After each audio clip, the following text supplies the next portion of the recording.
के तत्कालीन मुख्यमंत्री हरिदेव जोशी शांति कुंज आए और कुछ ही देर बाद इसी राज्य में तब के विपक्ष के बड़े नेता भैरव सिंह शेखावत के हरिद्वार पहुंचने की खबर मिली। ये संदेश भी कि वो गुरुदेव से मिलने आ रहे हैं।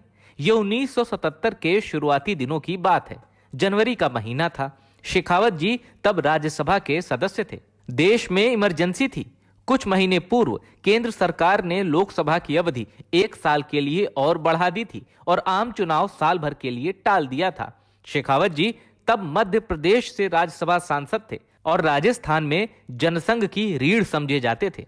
कहना कठिन है कि उन्हें राजस्थान के मुख्यमंत्री के शांति कुंज आने की सूचना थी या नहीं।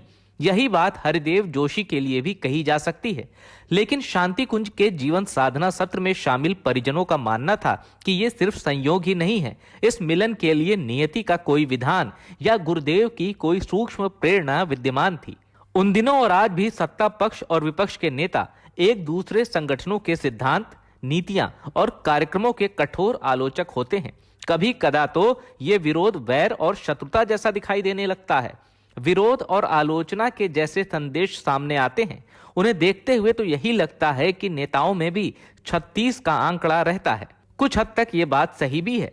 निजी तौर पर उनमें कितना ही मेल मिलाप रहता हो, लेकिन सार्वजनिक अवसर पर और स्थान पर वो कम ही मिलते जुलते हैं। इन स्थितियों से परिचित और अपने विश्वासों में मगन शिवरार्थी कांग्रेस और जनसंघ के 2 बड़े नेताओं के आगे पीछे शांति कुंज आने की सूचना से विस्मित थे। मुख्यमंत्री हरिदेव जोशी शांति कुंज पहुंचे और 5-7 मिनट तक स्वागत कक्ष में रुके, फिर गुरुदेव के पास चले गए। इसके 15 मिनट बाद ही शेखावत जी ने भी आश्रम परिसर में प्रवेश किया और वो भी कुछ ही मिनटों में गुरुदेव के पास चले गए।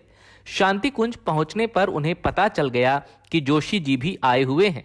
बाहर किसी मंच या अवसर पर शायद ही कभी साथ दिखाई देने वाले इन 2 नेताओं का मिलन अनोखा था। करीब आधे घंटे तक दोनों गुरुदेव के पास रहे और कुछ अंतर से वापस चले गए।